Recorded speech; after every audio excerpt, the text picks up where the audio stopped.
Ya, kita akan mengadakan studi 2 kali. Kali ini adalah sesi pertama. Saya memberi judul metode. Ini tentang metode. Lalu nanti minggu depan kita akan mendalami isi. Ya, jadi sore hari ini saya mengkhususkan untuk memfokus pada metode dulu. Lalu minggu depan kita akan bicara tentang isi. Nah, overview sederhana, metode. Nanti akan saya berikan prolog, itu lebih sering. Teman-teman sudah saya bagi itu ya. Eh, Mifung sudah mengirim Oh, Pak. bahan. Itu ya. Terima kasih Mifung. Nih, Teman-teman depan bisa dia enggak bau, tuh mengikuti belakang dengan masih gampang. bau. Itu ya. Nah, lalu ada pengertian latihan rohani, metode-metode. Lalu yang terakhir itu tools atau instrumen latihan rohani. Saya akan rileks saja. Nanti misalnya 60 menit belum cukup, presentasi tidak apa-apa.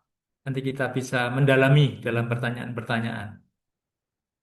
Lalu kalau teman-teman punya pertanyaan, silahkan menulis di chat, gitu ya. Langsung ditulis saja. Nanti salah satu situ mungkin bisa membantu saya nanti pada waktu apa momen tanya jawab. Juga nanti saya akan memberi waktu bagi teman-teman untuk sekitar 6 menit dalam apa breakout room itu ya, untuk sharing. Nanti banyak akan saya berikan. Baik, begini. Saya itu bersyukur boleh menjalani dan menghidupi latihan rohani selama 39 tahun terakhir. Ini tahun ke-40 gitu ya. Jadi saya bersyukur sekali. Dan itu yang membuat saya pengen sharing. Saya itu apa ya, senang tuh memberi retreat. Ya, sharing itu senang karena saya merasa selama apa 40 tahun terakhir ini ya memang mendapat banyak rahmat. Melalui latihan rohani, saya dibantu mengenal diri dan pelan-pelan mengenal Allah. Pelan-pelan. Tapi yang pertama-tama ternyata lebih apa? Saya lebih mengenal diri saya. Kemudian setelah itu baru pelan-pelan mengenal Allah. Ya, mengenal Allah. Latihan rohani juga menumbuhkan diri saya menjadi sunu yang rasa saya merdeka dan bahagia. Ini apa yang saya rasakan itu rasanya merdeka saya. Saya merasa bahagia dengan pilihan hidup saya dan bersyukur boleh menekuni panggilan hidup sebagai Iswit hingga hari ini. Itu. Kemudian eh, kalau saya ingat latihan paling awal tahun 86 itu ternyata saya melakukan latihan-latihan rohani sangat sederhana. Nah, sekarang saya bisa memberi nama Bring the Past in the Present and Give Thanks. Jadi latihannya sangat sederhana. Latihan rohani awal itu. Intinya bersyukur atas perjalanan hidup. Waktu itu ya 19 tahun pertama ya. Dengan cara melihat, mendengarkan, merasakan pengalaman, dan bersyukur. Nah, baru saya tahu tahun 20 itu apa seorang teman Romo dari Spanyol menjelaskan bahwa ternyata syukur, doa syukur, latihan syukur itu pasti melahirkan kerendahan hati, murah hati, dan akhirnya kita menjadi terbuka, apa menjadi terbuka, apa batin, bahkan juga diri kita menjadi terbuka. Itulah sumber kemerdekaan dan kebahagiaan hidup. Jadi syukur itu sumber untuk menjadi merdeka dan bahagia. Ups, bentar, kenapa? Oke, teman-teman, tidak banyak orang mendapat kesempatan untuk mengolah diri, ya, kurang lebih mengolah waktu itu saya 20 tahun pertama saya. Banyak pribadi baru mendapat kesempatan atau merasa perlu memperhatikan diri setelah memasuki fase 20 tahun kedua atau ketiga. Ya kebanyakan usia-usia 40 sampai 60 tahun. Hal ini cukup wajar karena banyak orang sibuk ya dengan karir yang juga masuk akal untuk berhasil dan kurang waktu untuk diri. Biasanya orang mulai aware atau sadar mengenai diri ketika memasuki pengalaman krinein atau krisis, ya, saat memilih untuk ambil keputusan. Dalam bahasa harian, orang mengalami krisis dan harus mengambil keputusan. Di saat-saat seperti itu biasanya orang mulai aware, perlu sesuatu. Dan sesungguhnya tidak ada kata terlambat untuk mengolah diri. Selama seseorang itu berkehendak untuk mengolah diri, maka semuanya akan menjadi mungkin. Minta maaf, saya tidak bisa. Lalu, minta maaf. Oke, apakah kelihatan presentasi saya? Kelihatan Romo. Oke, minta maaf. Nah, pertama-tama saya akan apa menjelaskan mengenai pengertian dan tujuan latihan rohani. Ini dari latihan rohani Santo Ignatius. Pertama, yang dimaksud dengan kata latihan latihan rohani ialah setiap cara memeriksa hati, meditasi, kontemplasi, doa lisan, doa batin, serta kegiatan rohani lainnya yang akan dikatakan kemudian. Sebagaimana gerak jalan, jarak dekat maupun jarak jauh dan lari disebut latihan jasmani, begitu pula dinamakan latihan rohani setiap cara mempersiapkan jiwa dan menyediakan hati untuk melepaskan diri dari segala rasa lekat tak teratur atau need atau kebutuhan silogisma apapun juga. Dan selepasnya dari itu, lalu mencari dan menemukan kehendak Allah dalam hidup nyata atau saya sebut values guna keselamatan jiwa kita. Jadi latihan rohani itu apa macamnya ada banyak dan di awal ini saya akan mengajak teman-teman mengingat sebentar. Pasti teman-teman ya sudah mengikuti Ekaristi lebih dari 100 kali itu ya pasti itu. Teman-teman, itulah latihan rohani.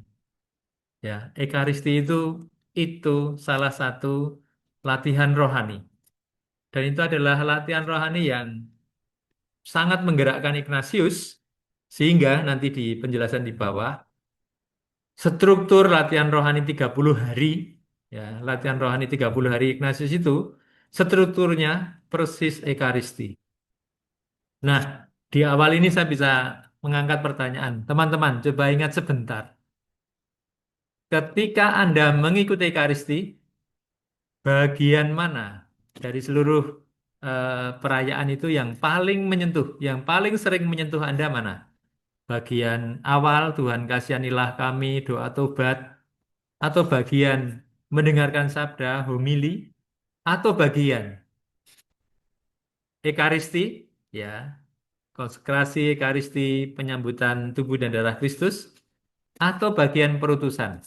Pasti Anda pernah mengalami tersentuh waktu mengikuti Ekaristi, entah pada bagian awal, bagian homili sabda, bagian Ekaristi, ataupun bagian perutusan. Nanti bisa kita sharekan, ya. Jadi itu salah satu latihan rohani, salah satu. Nah, sorry, saya sebentar, saya akan stop share sebentar untuk mengulangi karena screen saya tidak beres. Oke, maaf, maaf.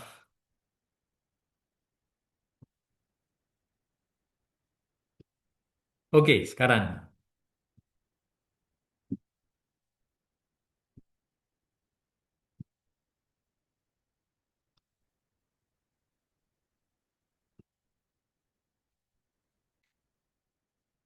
Baik,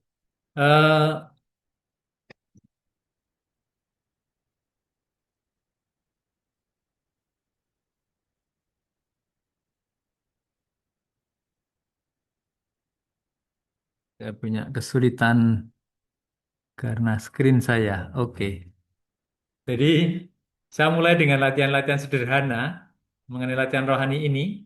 Oh ya, ini kelewat teman-teman, minta maaf sungguh. Saya punya kesulitan share screen ini tadi. Jadi latihan-latihan sederhana yang saya sebut waktu saya mulai masuk novisiat itu adalah bersyukur atas hidup tadi. Jadi saya hanya mengambil waktu 5 sampai 15 menit, kadang-kadang 5 menit, bahkan kadang-kadang 3 menit, mengingat kisah, saya syukuri. Jadi, lihat di mana peristiwa itu terjadi, misalnya saat saya di TK, atau di SD, atau di SMP. Jadi, saya mengingat sebuah peristiwa, dan dari situ saya lihat tempatnya. Misalnya waktu di SD, ya, kelas 3 itu menanam cengkeh di sawah. Saya bisa melihat kembali sawah, lalu bagaimana menanam cengkeh, dan saya syukuri. Ya, dengan bapak saya omong-omong, saya syukuri. Saya rasakan ketika salah satu pohon cengkeh itu patah, dan saya merasa sedih karena mencoba melempar ular yang ada di pohon cengkeh, dan ternyata yang kena bukan ularnya, tapi pohon cengkehnya yang patah. Saya merasa sedih. Itu bisa saya recall dan saya syukuri. Ini yang saya maksudkan, latihan-latihan rohani sederhana. Ya. Lalu, apa yang terjadi ketika saya melakukan latihan-latihan rohani yang sangat sederhana tadi? Contohnya, mengingat salah satu peristiwa, ya, melihat, mendengar, merasakan, dan saya syukuri. Yang terjadi sesungguhnya adalah Sunu sedang mengunjungi Sunu kecil. Ini poin yang sederhana, tapi ternyata itu pengaruhnya besar sekali. Karena saya memberi banyak waktu untuk mengunjungi Sunu kecil, peristiwa-peristiwa itu, maka Sunu kecil itu ternyata merasa diperhatikan, didengar, ditemani, dan seterusnya. Dan itu yang membuat, ya, Sunu besar dan Sunu kecil itu akrab, at home, ya. Dan dampaknya bisa saya rasakan karena sudah sering diperhatikan, didengar, dihargai, ternyata itu membuat saya tidak lagi tidak lagi mengejar apa perhatian atau ingin didengar atau juga ingin dihargai. Karena apa? Karena sunu kecil, ya, sudah dihargai oleh sunu besar lewat latihan-latihan doa sederhana tadi. Ini awal-awal saya mengolah diri. Jadi sudah saya sampaikan, tidak ada kata terlambat. Ya, kadang-kadang kita merasa, aduh, kenapa baru sekarang? Tidak. Kapanpun kita bisa mengolah hidup. Ini sudah saya jelaskan, ya. Nah, sama seperti latihan jasmani, ya, ditempuh untuk membangun kebiasaan seperti seorang pemain bulu tangkis, ya, atau seorang pemain sepak bola, itu latihan sampai akhirnya tubuh itu memiliki kapasitas yang optimal untuk tujuan tertentu, misalnya bermain sepak bola atau bulu tangkis atau voli. Nah, latihan rohani dilakukan supaya jiwa kita, nalar rasa kehendak, memiliki kemampuan lebih penuh untuk menalar, merasa, berkehendak, mengingat, ya, termasuk mengingat, berefleksi, bermeditasi, berkontemplasi, mengambil keputusan-keputusan penting dalam hidup. Rasa, saya menyebut di sini penting sekali, ya. Jadi, latihan rohani itu untuk apa? Untuk mengembangkan jiwa kita, ya. Dan jiwa kita itu punya daya nalar, daya menalar, daya merasa, daya menghendaki. Dan masih ada daya mengingat. Itu. Nah, saya menjelaskan singkat saja. Rasa sesungguhnya merupakan tumpukan nalar. Setiap rasa itu pasti ada nalarnya. Misal, saya sedih. Kenapa? Kehilangan teman dekat. Nah, seperti itu, sesederhana itu. Saya gembira karena bisa sharing pengalaman. Nah, latihan-latihan rohani ternyata juga meningkatkan kapasitas mengingat. Ya, kapasitas mengingat bisa menjadi jalan bagi pribadi untuk tumbuh secara proper atau pantas, dalam bahasa Latin dignus, dalam bahasa Inggris dignity, dalam bahasa Indonesia bermartabat. Jadi latihan-latihan seperti ini itu bisa mengantar kita tumbuh menjadi pribadi yang lebih bermartabat. Kurang lebih kuncinya ada di situ. Nah, saya mengambil dari apa AI ini, ya. Saya bertanya, bagaimana tahu kita itu mengingat sesuatu? Dijelaskan dalam Google itu, kita mengingat sesuatu melalui proses yang melibatkan pengkodean, kode, menerjemahkan informasi. Contoh, Anak kecil mulai mengidentifikasi mama, papa, ayam, beda dengan kucing, beda dengan cicak, dan seterusnya. Kemudian menyimpan, ya, menyimpan informasi ini, dan pada saat-saat itu mengambil kembali, mengaksesnya. Ya. Dan ini secara fisik mengubah koneksi saraf di otak kita. Nah, untuk meningkatkan daya mengingat, kita menggunakan strategi seperti perhatian terfokus, pengulangan, menghubungkan informasi baru dengan pengetahuan yang sudah ada, menggunakan indera, penciuman, sentuhan, penglihatan, mengatur data, mengelompokkan, menciptakan emosi yang kuat atau gambar yang jelas, mnemonik, ini bahasa Yunani, mnemeo itu mengingat, itu kata anamnese itu dari itu, kata monumen dari itu. Jadi apa? Mengingat dengan jelas. Dan latihan pengambilan secara teratur. Memindahkan informasi dari memori jangka pendek ke jangka panjang, misalnya dengan menulis refleksi, dengan mencatat bahan kuliah, dan seterusnya. Nah, dari informasi dari AI ini, saya itu tertarik dengan ini. Seluruh usaha ini sesungguhnya merupakan yang namanya pengulangan atau repetisi atau latihan-latihan. Saya hanya mau menegaskan, latihan-latihan rohani itu bisa membantu kita meningkatkan kapasitas daya jiwa kita. Nah, Ignatius menulis tujuan latihan rohani adalah menaklukkan diri atau mengelola diri dan mengatur hidup begitu rupa hingga tak ada keputusan diambil di bawah pengaruh rasa lekat tak teratur manapun juga. Maksudnya, ya, ini seperti ini. Misalnya, saya memilih hidup selibat, ya. Selibat itu bisa bermacam-macam. Selibat itu bisa karena takut menikah, ya. Selibat juga bisa bukan takut menikah, tetapi karena ingin lebih bisa melayani banyak orang. Nah, ini yang saya maksud. Nah, kalau takut menikah itu lebih need. Tetapi kalau orang memilih selibat misalnya, supaya bisa lebih memberikan diri lebih penuh untuk pelayanan bagi orang lain, itu yang saya maksud pengambilan keputusan, ya, tidak di bawah rasa lekat tak teratur tapi di bawah kemerdekaan. Orang memilih jadi dokter, orang memilih jadi guru, ya, dengan alasan-alasan yang sangat jernih, itu bisa membantu kita untuk, ya, menjadi merdeka, menjadi merdeka. Jadi latihan-latihan rohani dimaksudkan untuk membantu setiap orang mampu mengambil keputusan dengan tidak keliru atau juga dengan merdeka. Tentu saja caranya dengan menimbang, dengan cermat, melihat gerak hati, ya. Lalu juga berani melakukan keputusan. Apa yang sering menjadi kendala dalam pengambilan keputusan? Dalam latihan Ranus Santo Ignatius dijelaskan mengenai tujuan dan sarana. Banyak orang itu tidak melihat dengan jelas beda atau pilahnya antara tujuan dan sarana. Banyak orang mengira menjadi romo, suster, guru, dokter, ya, suami atau istri itu tujuan, bukan. Ternyata itu sarana.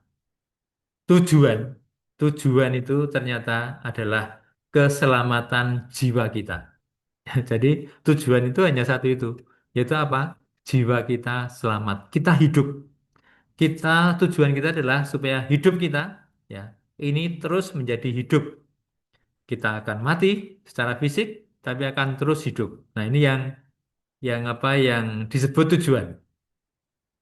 Oleh karena itu, dalam pengambilan keputusan, setiap orang harus mengingat tujuan ia diciptakan. Baru kemudian memilih sarana paling tepat untuk menuju tujuan tersebut. Nah, seperti apa tujuan manusia diciptakan? Saya ingin komentar sedikit di sini. Ketika Allah menciptakan diri kita di dalam rahim ibu kita masing-masing, sesungguhnya Allah mengutus kita. Kita diutus untuk apa? Untuk hidup. Kita diciptakan untuk hidup. seperti yang dikehendaki Allah, yaitu hidup menyerupai gambar Allah, in the image of God, yaitu hidup seperti Yesus Allah Putra itu. Nah, ketika ciptaan semakin menjadi seperti yang dikehendaki Allah, ketika diciptakan, itulah yang disebut menjadi bermartabat. Ya, jadi ketika seseorang itu pelan-pelan menjadi seperti ketika apa cita-cita Allah ketika Allah menciptakan kita, itu yang saya sebut sebagai pribadi bermartabat. Nah, apa kehendak Allah bagi kita? Allah menghendaki kita menghidupi hidup kita supaya dari hari ke hari hidup kita makin menyerupai cara hidup dan cara bertindak Allah yang tampak dalam diri Yesus, yaitu Allah yang mendaging, Allah yang menjadi daging. Dan dalam refleksi saya, melalui latihan-latihan, kita bisa membiarkan Allah mendaging dalam hidup kita, ya. Membiarkan karakter-karakter Yesus mendaging dalam hidup kita. Seperti apa toh? Cara bertindak Yesus, ya, yang bisa mendaging dalam diri kita, mau belajar, mau menghargai, mau melayani, menolong yang berkesusahan, mendengarkan, menerima, mengampuni, dan seterusnya. Itulah tindakan-tindakan yang mengarah pada terbentuknya pribadi dengan dignity atau pribadi bermartabat. Mungkinkah ya kita itu menyerupai cara hidup Yesus? Mungkin. Jawabnya mungkin. Bagaimana? Dengan latihan tiap hari. Nah, apakah ada pribadi-pribadi yang semakin serupa dengan Yesus? Ada. Contohnya Santa Mother Teresa, Santo Fransiskus Assisi, Santo Dominikus, Santo Ignatius, dan banyak sekali pribadi lain termasuk Paus Fransiskus. Menurut saya, itu adalah pribadi-pribadi bermartabat. Pribadi-pribadi yang dari hari ke hari semakin ya menjadi serupa dengan cara Yesus hidup, dengan cara Yesus bertindak. Apa yang kita perlukan untuk menjadikan hidup kita bermartabat? Sama seperti Yesus belajar, ya. Yesus itu belajar menjadi manusia. Dia belajar dari bapak ibunya, dari teman-temannya untuk menjadi manusia. Allah yang menjadi manusia itu. Dan setelah menjadi manusia, Yesus itu mengajarkan pada kita untuk apa? Untuk menjadi manusia yang sejati. Ini yang bagi saya sangat menarik dari kehadiran Yesus itu. Jadi, melalui latihan-latihan sederhana, mengunjungi pengalaman kecil, kita bisa pelan-pelan belajar. Belajar apa? Belajar mendengar seperti Yesus mendengar. Belajar memperhatikan seperti Yesus memperhatikan. Belajar memaafkan, menerima seperti Yesus memaafkan, menerima Maria Magdalena. Ketika kita melakukan apa saja yang dilakukan Yesus, kita dengan lembut sedang mengikuti kehendak Allah bagi kita. Kita sedang menghidupi hidup kita yang saya katakan dignus, pantas, seharusnya seperti itu, atau dalam bahasa kita menghidupi hidup kita secara bermartabat. Oke, itu awalan. Nah, sekarang metode. Santo Ignatius perkenalkan berbagai metode untuk menjalani latihan rohani. Beliau menyebut setiap cara memeriksa hati, meditasi, kontemplasi, doa lisan, doa batin, dan segala kegiatan rohani lainnya yang akan dikatakan kemudian, misalnya merayakan sakramen gereja, sakramen Ekaristi, sakramen rekonsiliasi, dan seterusnya. Itulah latihan-latihan rohani. Saya yakin, ya seperti tadi saya katakan, Anda yang sedang hadir dalam Zoom ini sesungguhnya sudah setiap hari melakukan latihan rohani, seperti yang dimaksud oleh Santo Ignatius. Dalam kesempatan ini, saya hanya ingin memperkenalkan beberapa metode yang barangkali lebih sesuai dengan kebutuhan, kesempatan, dan situasi Anda masing-masing.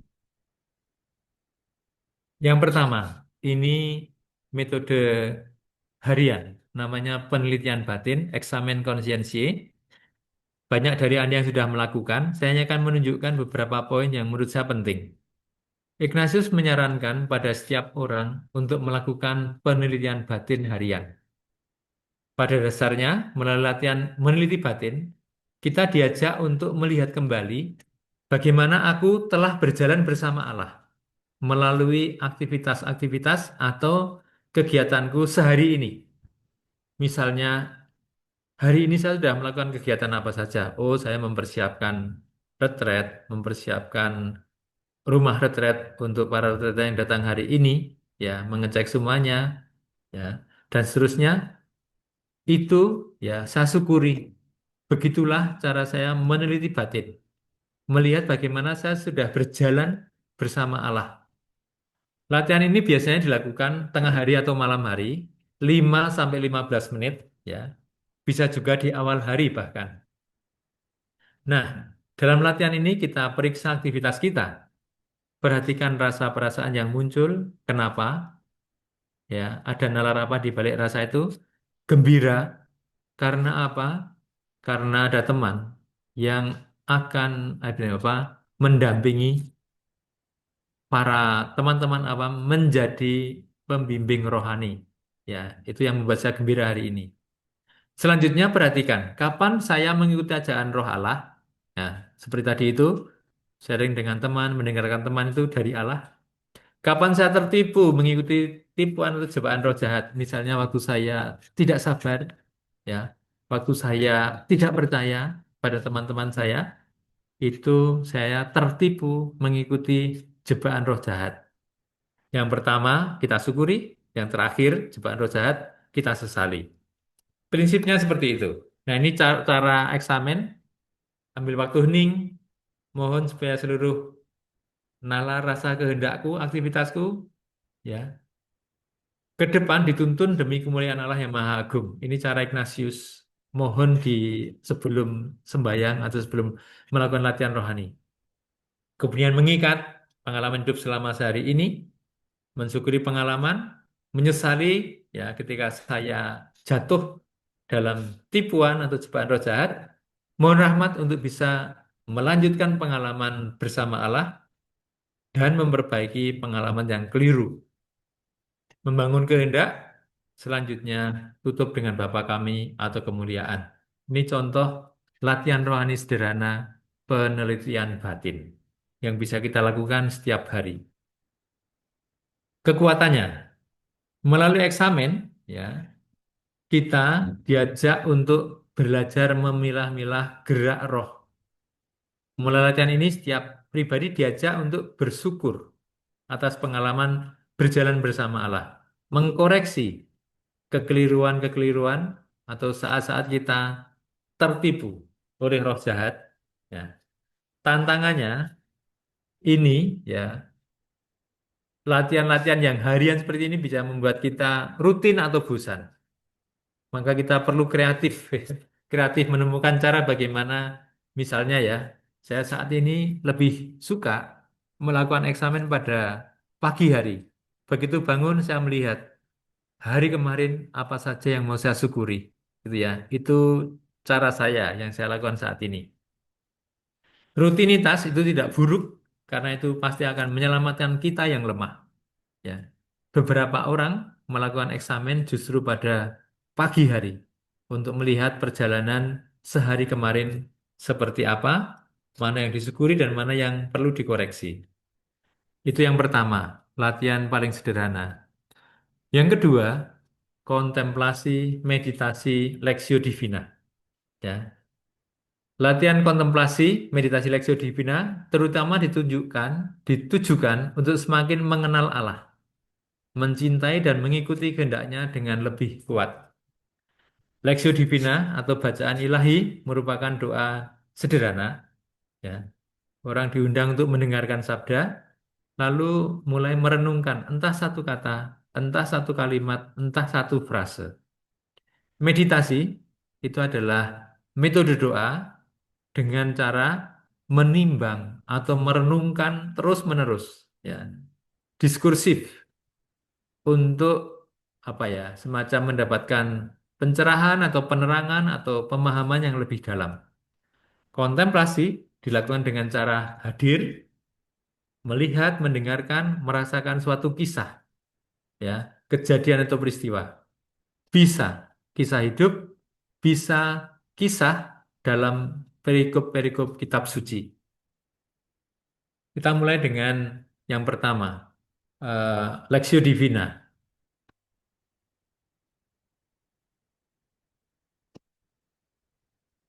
Metode ini sederhana. Anda membaca bacaan harian, lalu merenungkannya. Apa yang menyentuh, misalnya bacaan hari ini, ya, bacaan pertama itu panggilan Samuel. Bagi saya yang mengesan adalah Eli itu mulai rabun dan dia tidak melihat penglihatan-penglihatan, tidak ada penglihatan di Israel, ya. Sementara Samuel belum kenal Allah, tidur, matanya tertutup, gitu ya. Tidur, tapi Allah memanggil dia Samuel, Samuel, dan seterusnya. Ini hanya contoh. Saya terkesan dengan, ya, beberapa kata dari bacaan pertama, bacaan hari ini atau Injil hari ini. Yesus yang menyembuhkan mertua Petrus, banyak orang mau menahan Yesus di situ, tapi Yesus memutuskan, mari kita pergi ke kota lain. Nah, ini bisa menjadi bahan dari meditasi atau juga Lexio Divina. Nah, ketika kita merenungkan, misalnya merenungkan ajakan Yesus, mari kita pergi ke tempat lain, supaya di tempat yang lain kita bisa mewartakan Injil. Itu kalau saya renungkan, ya, oh ternyata Yesus itu merdeka. Dia tidak mau lekat, ya, di suatu tempat, tapi dia terbuka untuk melayani siapa saja. Nah, ini yang saya tangkap dari menimbang, ya, kata-kata Yesus, mari kita pergi ke tempat lain supaya di sana juga kita bisa mewartakan Injil. Nah, ini contoh apa, doa sederhana. Nah, ketika kita merenungkan dan sudah merasa puas, Ignatius menganjurkan kita membuat kolohium, ya, bercakap-cakap. Ceritakan jalannya doa pada Bunda Maria, pada Yesus atau Allah Bapa. Ceritakan saja. Nah, itu untuk latihan apa? Latihan bisa terbuka pada Bunda Maria, Yesus atau Allah Bapa. Setelah itu tutup dengan doa Bapa kami atau Salam Maria, lalu ambil waktu untuk refleksi. Ini metode Lexio Divina. Bahannya bisa dari Mazmur, ya, Mazmur 23, Mazmur 139 dan yang lain lagi. Saya akan lewat meditasi. Meditasi ini dari kata Latin meditare, artinya menimbang terus-menerus. Dalam doa meditasi kita diundang untuk menimbang suatu kata, frase, atau kalimat, ya, mendalami artinya dan menemukan pokok yang menggerakkan cita.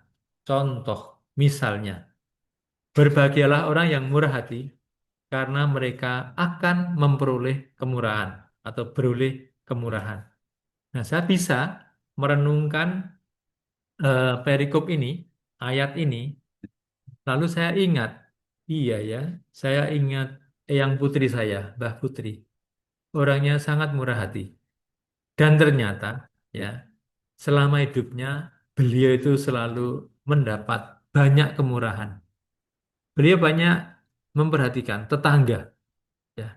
Tentu saja tetangga-tetangga senang. Dan karena itu tetangga-tetangga juga memperhatikan Eyang saya. Oh, begitu ya. Ternyata mereka yang murah hati akan mendapatkan kemurahan. Nah, ini contoh, ya, contoh eh, sebuah doa meditasi. Ya. Berikutnya, doa kontemplasi. Kontemplasi berasal dari kata contemplor, bahasa Latin, yang berarti memandang, melihat. Jadi dalam kontemplasi pada dasarnya kita melihat atau memandang dengan mata batin suatu kisah atau peristiwa. Contoh, Teman-teman pasti ingat kisah Sakius, ya, kisah Sakius. Sakius, ya, seorang pemungut cukai, pengen lihat Yesus karena dia pendek, ya. Dia manjat pohon. Lihat itu, dia manjat pohon. Sementara Yesus berjalan dari kejauhan itu, Sakius manjat pohon. Lalu Yesus pelan-pelan, ya, berjalan ke arah di mana Sakius manjat pohon itu, dan ketika tiba persis di bawah pohon tempat Sakius memanjat itu, Yesus mengatakan, Sakius turun. Aku harus bertandang ke rumahmu. Teman-teman, ketika Anda mengikuti apa yang saya kisahkan ini tadi, Anda sesungguhnya sedang berkontemplasi. Anda melihat dengan mata batin Sakius yang naik ke pohon. Anda dengan mata batin melihat Yesus yang menuju tempat Sakius memanjat itu dan mendengar Yesus yang mengatakan, Sakius turun. Aku harus bertandang ke rumahmu.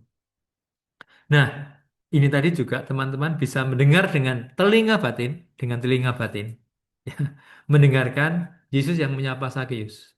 Nanti kalau dilanjutkan, teman-teman juga akan bisa mendengar dengan telinga batin ungkapan Sakeus, separuh dari harta saya akan saya berikan orang miskin. Dan kalau ada yang saya rugikan, saya ganti 4 kali lipat. Dan Anda bisa merasakan apa kira-kira yang dirasakan Sakeus ketika Yesus masuk ke rumahnya. Apa yang dirasakan para murid atau Yesus sendiri ketika masuk rumah Sakeus. Itulah metode kontemplasi. Kontemplasi itu seperti itu. Ikut dalam kisah, ikut di sana, hadir di sana, melihat, nah, mendengar, ikut merasakan, syukuri. Ini, nah, secara apa sistematis, Ignatius mengajari kita untuk apa? Selalu mempersiapkan doa. Maka ketika kita misalnya ya besok pagi itu kisah Samuel yang jengkel karena orang Israel minta raja. Kita bisa mengkontemplasikan itu. Ya, bagaimana Samuel berinteraksi dengan Allah. Jengkel karena Israel minta raja. Allah mengatakan, bukan kamu yang ditolak, saya yang ditolak oleh orang Israel. Misalnya setelah seperti itu kisahnya. Lalu kita bisa membayangkan tempatnya di mana ketika Samuel itu bertemu dengan Allah. Nah, ketika mohon rahmat, misalnya mohon untuk bisa, ya, ini memahami Allah, ya, yang mengatakan pada Samuel, bukan kamu yang ditolak, tetapi akulah yang ditolak oleh orang Israel. Misalnya seperti itu.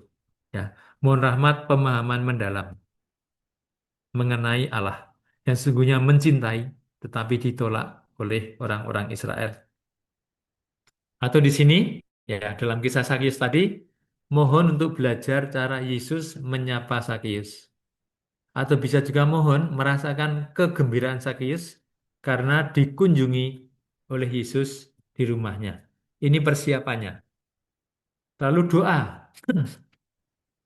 Saya mau men-sharingkan di sini, Ignatius itu mengajari kita. Ketika tiba waktu doa, kita segera, ya, ke tempat doa, menimbang kisahnya apa, tempatnya di mana, rahmat yang dimohon apa. Lalu di tempat mau berdoa itu aku berdiri sejenak, hening menyadari diriku hadir di hadirat Allah. Lalu menghormati Allah yang hadir. Selanjutnya duduk, ya. Setelah duduk, mohon supaya seluruh nala rasa kehendak dan seluruh diriku, ya, perbuatan pekerjaanku diarahkan melulu untuk menjadi pujian pengabdian bagi Allah yang Maha Agung. Itulah latihan rohani 46 yang oleh Ignatius selalu diminta untuk dilakukan di awal doa. Lalu setelah itu lihat kisahnya pendahuluan pertama, lihat tempatnya pendahuluan kedua, ingat rahmat yang dimohon pendahuluan ketiga. Setelah itu mulai masuk mengingat kisah, ya. Lalu mulai masuk pokok-pokok. Pertama melihat Sakeus, melihat Yesus yang berjalan, melihat Yesus yang menyapa. Lalu mendengar bagaimana Yesus menyapa, mendengar bagaimana Sakeus mengatakan pada Yesus tentang ingin membagi hartanya, lalu juga merasakan seperti apa rasa Sakeus menerima Yesus di rumahnya. Itu apa cara berkontemplasi. Dan setelah diriku merasa puas, 5-7 menit sebelum doa berakhir, saya akan melakukan yang disebut kolohium. Lagi-lagi, cerita pada Bunda Maria atau Yesus juga bisa pada Sakeus tentang jalannya doa. Lalu perhatikan tanggapan Yesus.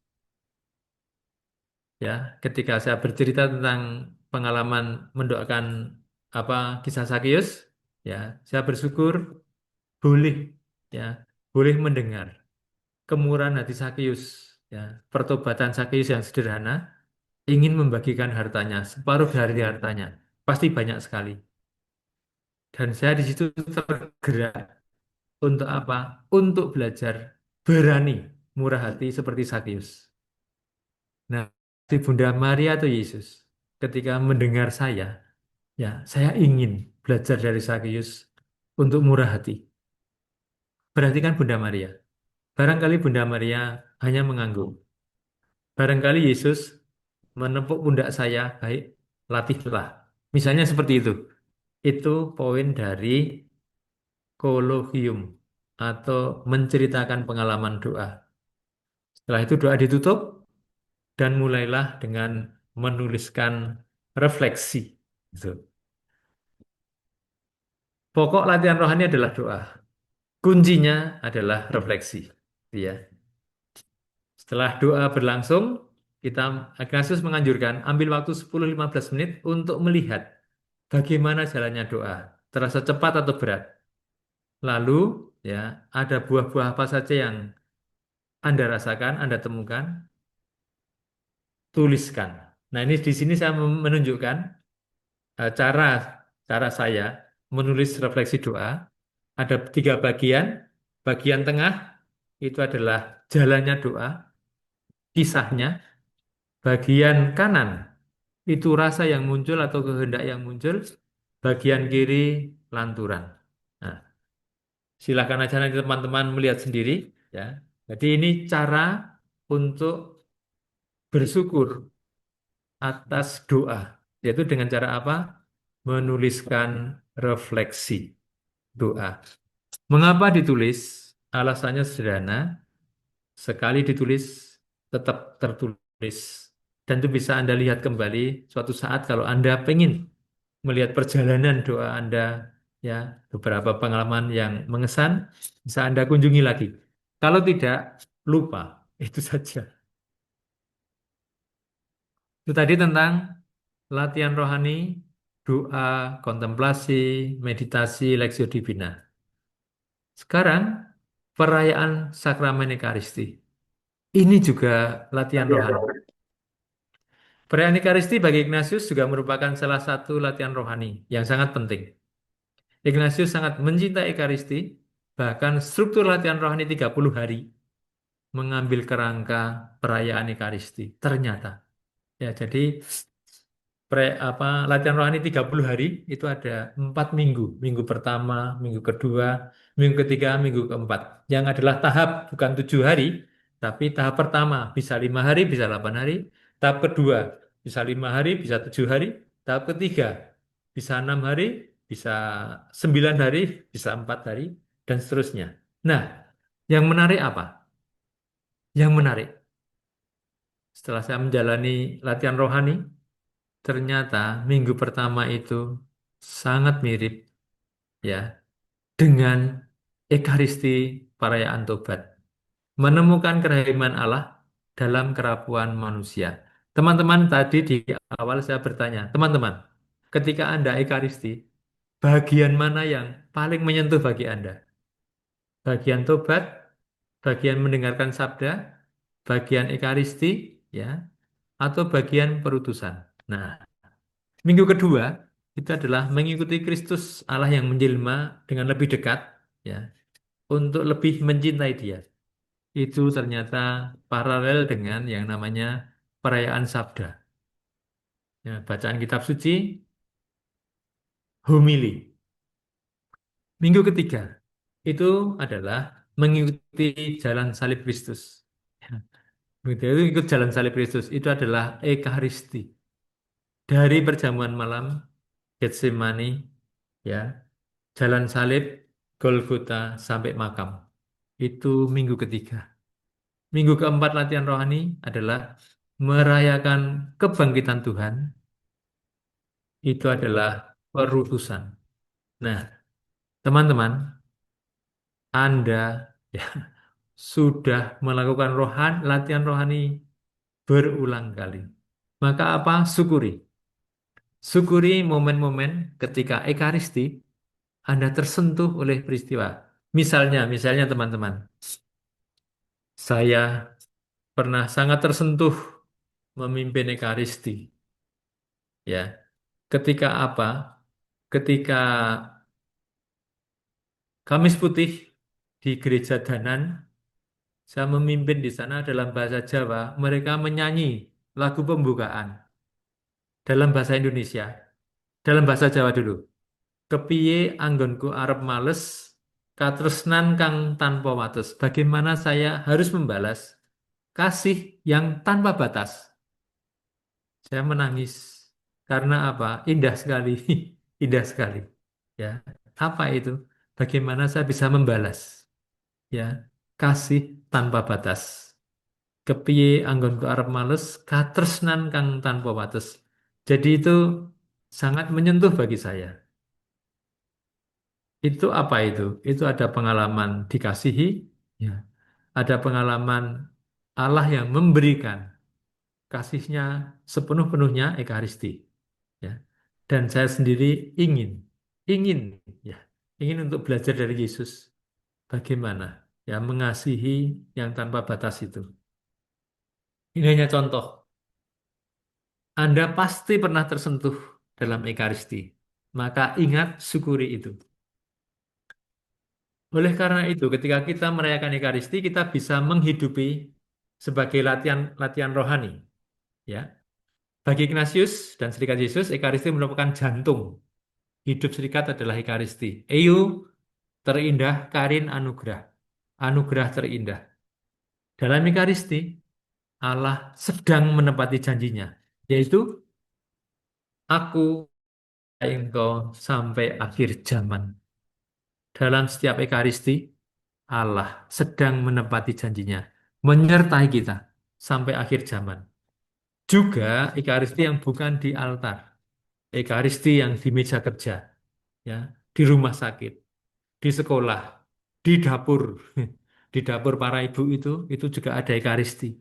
Ketika Anda, ya, memberikan energi perhatian untuk keluarga dengan memasak, itu pun Ekaristi. Melalui latihan rohani, kita ingin mampu bersyukur atas Allah yang hidup, yang hadir dalam seluruh pengalaman hidup. Mampu merasakan kehadiran Allah juga dalam kerapuanku. Berani dari ke hari makin mencintai Sang Sabda dan siap untuk diutus. Ya, itu tadi saya katakan, Ekaristi, ya, bersama-sama di gereja, ya, Anda diutus. Ketika pulang ke rumah, Ekaristi dalam hidup nyata. Belajar, ya, memasak, memperhatikan, mengunjungi yang sakit, itulah Ekaristi, itulah latihan rohani. Rekonsiliasi. Ignatius juga menghargai perayaan sakramen rekonsiliasi. Pada masa awal pertobatannya, Ignatius banyak mengalami skrupuel, rasa bersalah, guilty feeling. Selama di Manresa, dia menanggung kesulitan besar, bahkan hampir bunuh diri. Saking apa? Putus asanya melihat dosa-dosanya. Setelah menjalani pergumulan panjang, Ignatius mencapai kemerdekaan, terbebaskan dari rasa skrupel, ya, bertobat dengan jernih, ya, terbebas dari rasa-rasa skrupel yang adalah jebakan roh jahat. Perayaan sakramen rekonsiliasi merupakan perayaan atas kerahiman Allah dalam menghadapi kerapuhanku. Kisah anak yang hilang menggambarkan inti pengutuhan atau reconcile.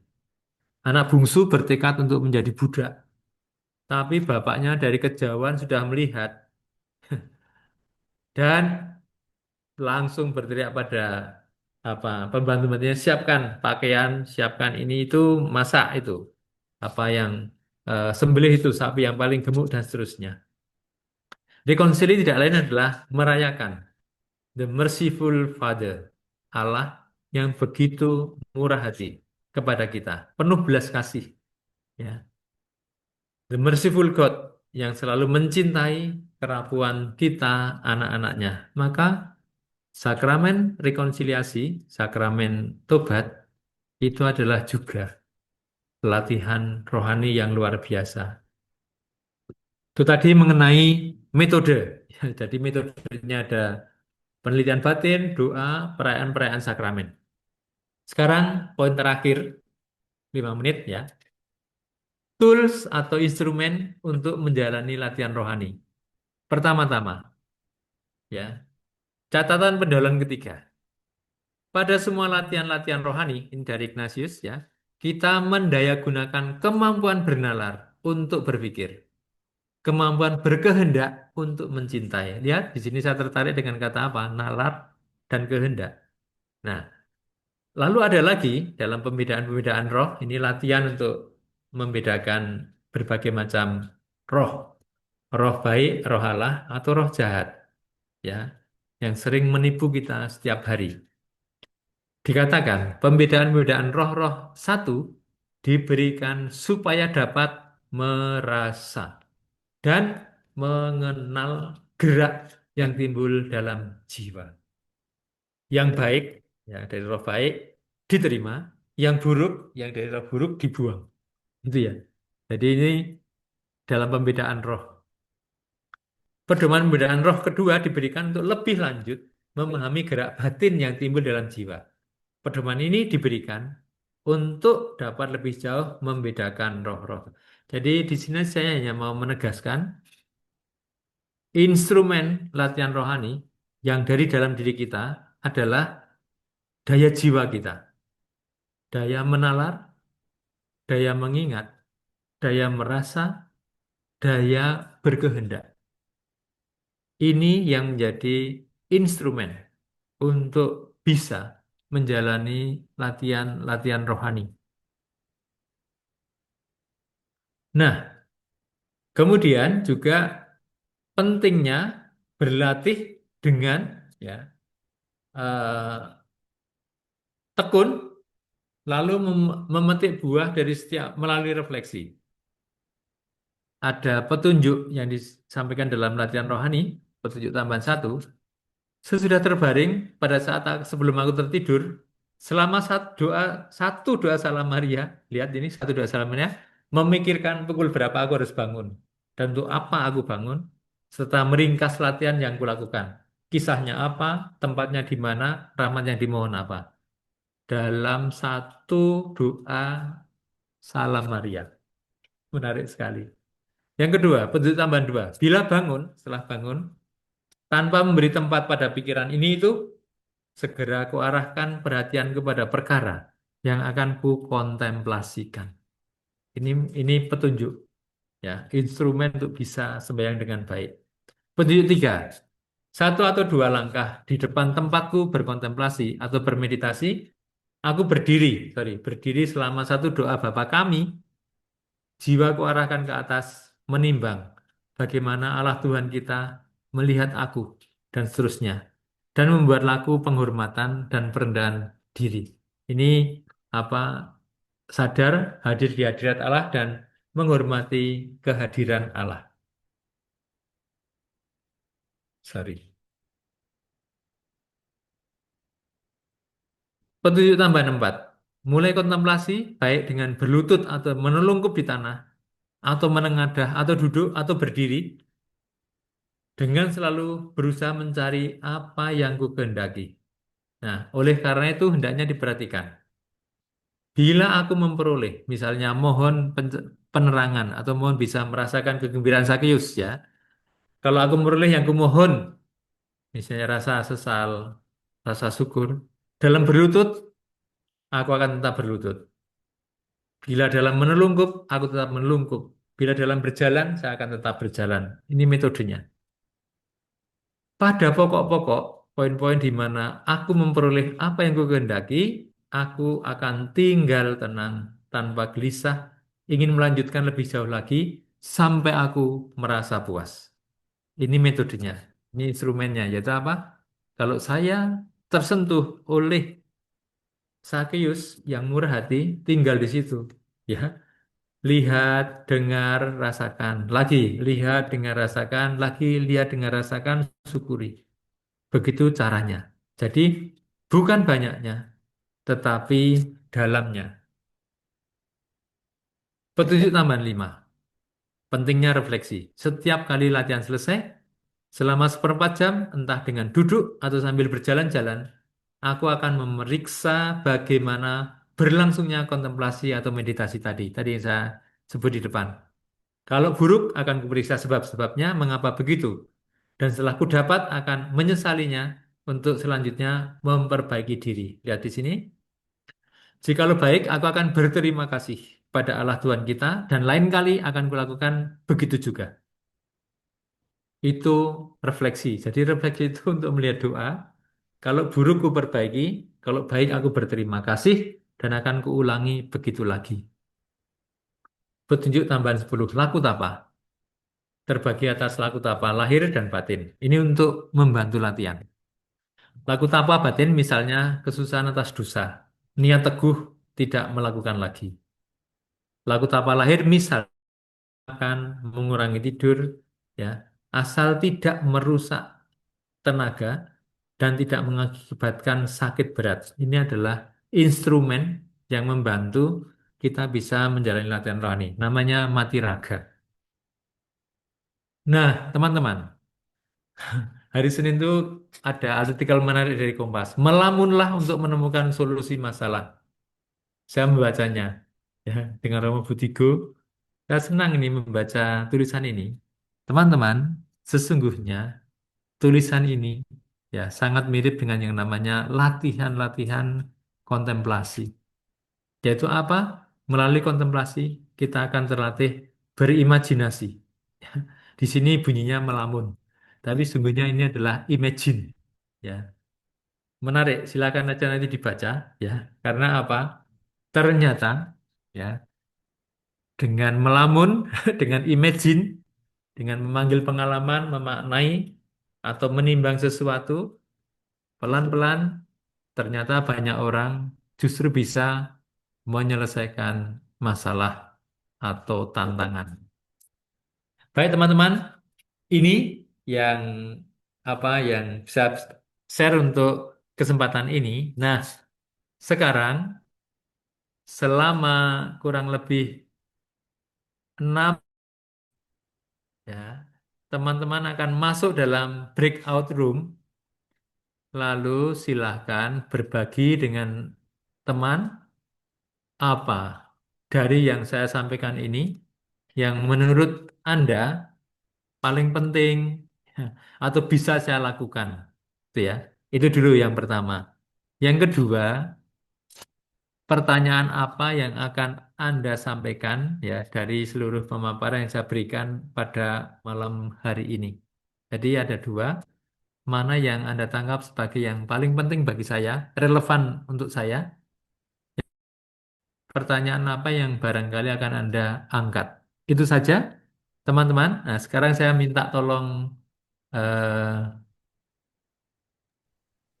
Mbak Sito untuk mengantar teman-teman kan breakout room selama kurang lebih 7-8 menit ya untuk Baik, saling bertukar refleksi. Silahkan. baik. Teman-teman, setelah ini kita akan masuk ke dalam breakout room. Nanti mohon secara acak. Jadi nanti mohon untuk klik join. Kak Mefung akan membantu untuk breakout room. Ya. Baik, Ya. Kak Sito, Romo. Saya tunggu Ya. sampai berapa yang stay karena biasanya kalau minta sharing terus pada mundur, Romo. Ini dari 134 sekarang tinggal 122. Tidak Langsung apa-apa. drop, Romo. Tidak Pada apa-apa. takut. Jadi saya tunggu sampai jumlahnya. Udah ya teman-teman, jangan pada takut Oke. sharing ya. Jangan Oke, live, nggak usah takut. jangan tuh kan Santai aja, 121 santai plus aja. 20. Jadi saya tunggu jumlahnya dulu, lalu baru bisa membaginya. Ya, Saya akan bagi menjadi mungkin sekitar 30 kelompok kali ya. Ini ya. lihat turun terus nih jumlahnya. Baik, saya, Tidak apa-apa, saya, tidak saya apa-apa. butuh waktu beberapa menit. Teman-teman jangan jangan apa jangan leave, jangan tinggal apa jangan keluar. Ini tidak sakit kok nggak disuntik. Santai, santai. Oke, saya butuh 2-3 menit sebentar ya. Saya bikin mungkin 30 grup saja. Ya.